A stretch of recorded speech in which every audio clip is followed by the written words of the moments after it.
Hello everyone, I'm Lana. I must be one of the oldest people here sharing a story. There's a first time for everything. This story is being written by Riley, who was married to my grandson Joe. My late husband Matt and I raised Joe since he was a toddler after his parents died in a tragic car accident. We were the only ones left to care for him. We watched him grow and supported him in every way possible to ensure his success in life. When Joe showed up with Riley and told us they had gotten married, Matt and I were shocked.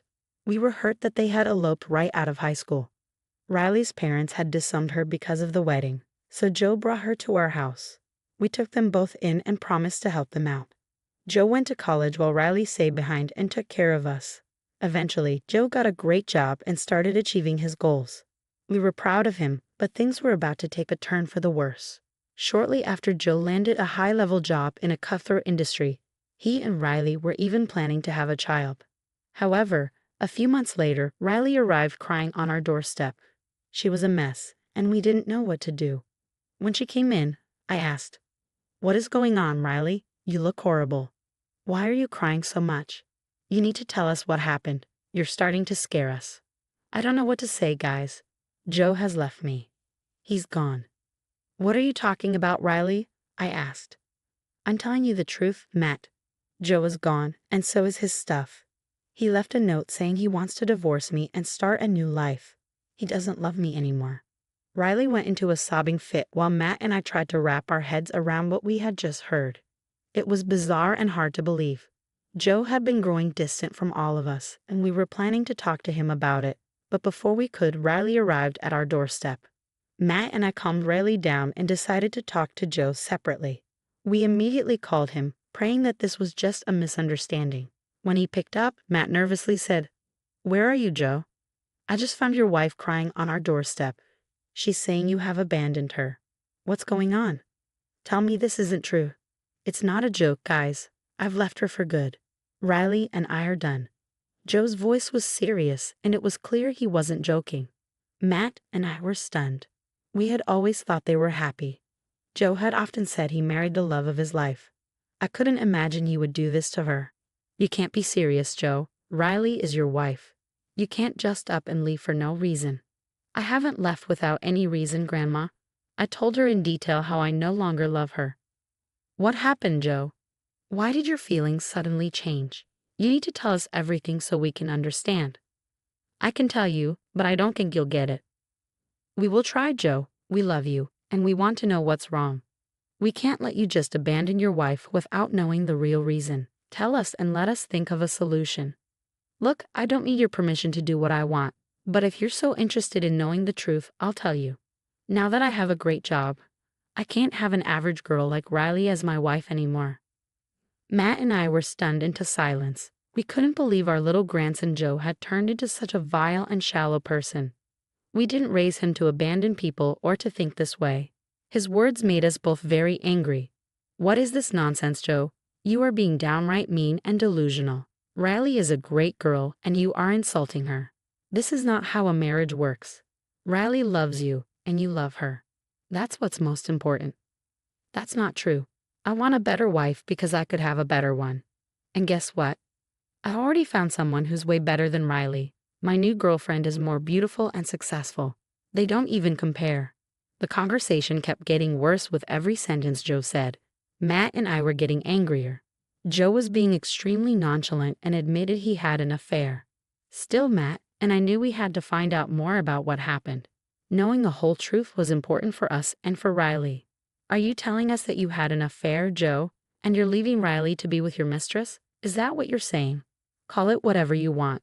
I don't care what name you give to our relationship. The fact is, I am in love with my new girlfriend, and she is everything to me now." "What about Riley, Joe? She was everything to you too. That's what you told us when you asked for our help and blessing to get married." "I was young and stupid, Grandpa. I really should have waited before settling for an average girl. Thank God I realized my mistake before having kids with her. I would have been stuck with her for life." "I don't believe this, Joe. You're being so nonchalant about all of this. You've made a huge mistake and crossed a major boundary by cheating on your wife. You've disappointed us, Joe."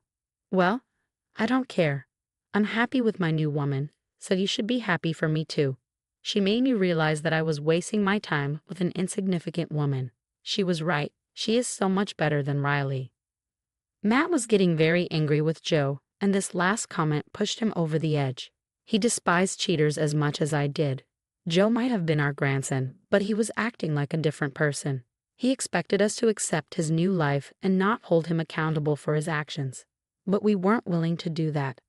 In his anger, Matt said, "No, absolutely not, Joe. We will not be happy about what you've done, and we will never accept your new life." I had to agree with Matt. "Joe, from your words, it's clear that this woman knew you were a married man, so she wasn't in the dark about what she was doing. This is just plain wrong, and we will never accept a girl like that." "Very well then," Joe replied. "This makes things much better.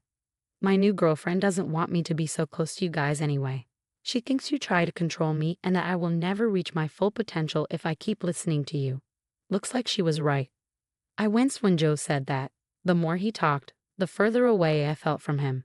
I used to see the essence of my son in Joe, but the man on the phone didn't even feel like he was related to me. Joe was so influenced by his new girlfriend that he was ready to cut us off for her. He actually said those words out loud, choosing this girl over the people who raised him. Tears welled up in my eyes from the sheer betrayal. I said in a shaky voice, "You will abandon us for this woman too." "How can you even say that, Joe?" "I'm serious about this, Grandma. Lana has been right about everything. If you can't even be happy for me, you don't deserve to be in my life." "Is that a threat, Joe? If we don't forgive you for your nonsense and accept your new girlfriend, will you cut us off?" "Yes, I actually will do that. Since you want to take Riley's side so badly, let her be your grandchild instead of me. I'm done. We raised you for 20 years, and this is how you repay us. We did our best and sacrificed a lot to make sure you were taken care of. Now we know that it was all in vain. You have turned into an absolute monster." Those were some of the last words Matt spoke to Joe.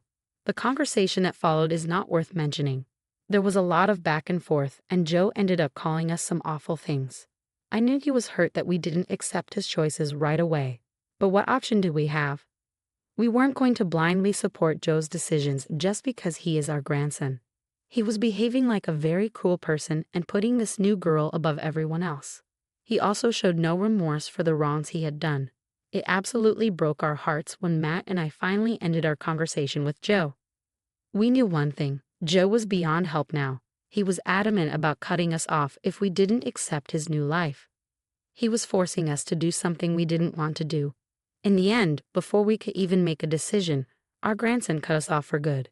He blocked us everywhere, effectively severing all connections. Joe and Riley ended up getting a divorce after Joe didn't come back for a full year. Riley was a mess and relied on me and my husband for emotional support. We invited her into our home because she was devastated by what Joe did to her. Matt and I never regretted the decision to make Riley a part of our family. When our own grandson abandoned us, Riley was there. After she got back on her feet and became emotionally strong, she became our rock.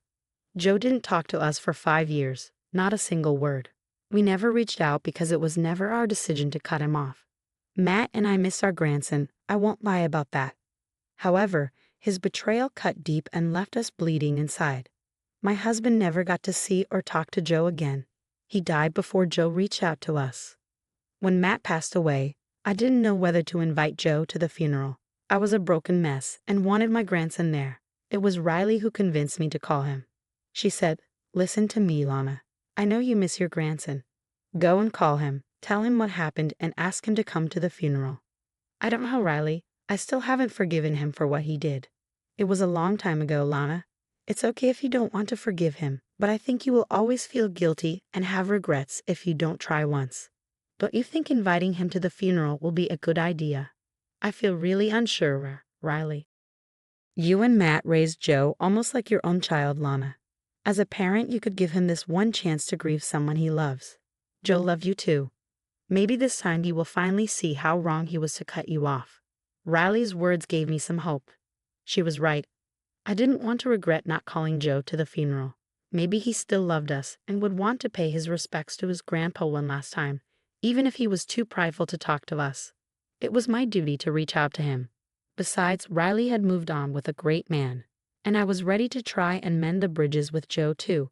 So I said to Riley, "Okay, Riley, I will invite Joe to the funeral, but he has blocked me everywhere. I don't have his contact anymore. I don't know how to reach him. Don't worry, Lana. He never blocked me on social media. I can reach out to him on your behalf. You can dictate the message and I'll type it out and send it to him. That sounds great, Riley. I hope you're right about this. I don't want to have any regrets if Joe wants to pay his final respects to his grandfather. Riley excitedly sent the text that I dictated to her. I was starting to have some hope after Riley talked to me about possibly moving on from the incident. She didn't like that Joe had boycotted us and we lost our bond with him. Sometimes she felt guilty, although none of this was her fault. She never told us not to support Joe's decision, and she didn't tell Joe to block us or leave us. Despite what happened in the past and the fact that Joe never reached out again, I was willing to take the chance. I was ready to have some closure and maybe find it in my heart to forgive him. My hopes were short-lived. The first indication came when we found out that Joe had received and seen the message, but he never replied. We had provided all the details of the funeral, so we thought maybe he didn't need more information and might still show up. Riley and I held onto a sliver of hope that he would turn up at the funeral. I was willing to extend an olive branch just to see if he had changed a little. Believe me, I really wanted Joe and me to have a relationship despite everything. I was looking forward to seeing him, but my hopes were in vain. The funeral came and went. It was a beautiful day with the sun shining brightly, a day Matt would have liked. The service was very emotional but went well. Riley held me throughout the entire time. Joe never showed up. I kept looking at the door, hoping he would arrive any minute. When I went home, the realization hit me hard. Joe hadn't bothered to show up at Matt's funeral. I can't tell you how heartbroken I was. It sealed my resolve about the decision I had left to make. A day after the funeral, Matt's will was to be read. Riley and I were patiently waiting for Matt's estate lawyer to arrive. The first person to walk through the door wasn't our lawyer, it was Joe. I was dumbfounded to see him nonchalantly walk into the house with complete disregard. I said, "What are you doing here, Joe?" "What do you think I'm doing here? I heard that you're supposed to read the will today. What does it have to do with you? I'm your only grandson, in case you've forgotten. I've come to take my rightful inheritance from Grandpa." I was stunned by what Joe said. Riley was equally surprised, and his words shocked her even more. I wasn't hurt anymore. I was fuming with rage. I looked Joe straight in the eye and said, "You have some nerve showing up after 5 years and straight up demanding money. You didn't even come to Matt's funeral. Did you have any respect for your grandfather, Joe? Oh, stop the theatrics right now. There was no need for me to show up at the funeral. What would I have said anyway? It's not like I've come to reestablish anything. I've just come for my rightful inheritance. What makes you think you are entitled to anything after you abandoned us for 5 years? I'm not here to entertain your stupid questions, Grandma. Just call the lawyer and tell him to be here soon. I don't have much time." Joe's coldness made my heart boil. I was furious and wanted to throw him out immediately, but I decided to teach him a good lesson instead. I picked up my phone and told our lawyer to come over immediately. He was already on his way and arrived within minutes. Joe didn't bother with small talk and ignored Riley completely. When the lawyer arrived, Joe looked excited. However, my lawyer was confused and said, "Why is Joe here? This is a private will reading. He doesn't need to be here." Joe replied, "I'm here to get my inheritance from Matt's estate. I'm his sole heir." The lawyer said, "That's ridiculous. I never called Joe for the reading. He doesn't need to be here at all." "What? Of course I needed to be here. I'm the sole heir of Matt's estate. I know that already." "I don't know who told you that, but you are mistaken, Joe. You are not the sole heir of Matt's estate. In fact, you are not even mentioned in the will. I don't believe a word you're saying. I'm definitely included in the will. I'm his grandson and his only heir. Why wouldn't I be mentioned?" While Joe raged with confusion, I was enjoying watching him squirm. He deserved it for what he did to us. As Joe acted all shocked, I decided to serve him some cold, hard revenge. I said, "Oh, Joe, you are a dense man. You want to know why you haven't been named in the will? Well, it's because Matt disinherited you. No, that's not possible. He wouldn't do that to me. I'm his blood, his only surviving heir. He would never disinherit me. Do you think we believe in that old-fashioned stuff? Matt wanted to leave his inheritance to someone who deserved it, not just someone with his blood. This can't be happening. I'm the rightful heir. How could he leave his estate to anyone else? If he disinherited me, who got my share of the inheritance? You really want to know? Matt gave it to Riley. Joe and Riley were both stunned. They looked at the lawyer for confirmation, and he simply nodded. It came as a shock to them, but not to me. Matt and I had jointly decided to cut Joe off and give everything to Riley. Joe couldn't accept this. He turned pale and said, "This has to be a joke. Why would he leave everything to Riley? This is not fair." Then what is fair, Joe? Do you really think Matt would leave his hard-earned assets to a grandson who abandoned him and didn't even bother to show up at the funeral? On his blood, Matt wouldn't do that to me. Believe me, Joe, he was perfectly happy making this decision. If you think I'm tricking you, the lawyer will show you the will. How could you let him do this, Grandma? It was an easy decision, Joe. We raised you, but you only managed to stab us in the back and abandon us. Riley was here for us, and she is the rightful heir to our estate. I won't be here for long, so you better remember this. I will also disinherit you and leave everything to Riley. You will never get another cent from me, and you will pay for abandoning us. I vividly remember what happened next. I went straight to the front door and opened it myself, showing Joe the way out. When he was gone, the will was read, and true to my word, Joe's inheritance was left to Riley. She was a crying mess and thanked us for being her family when her own blood turned their backs on her.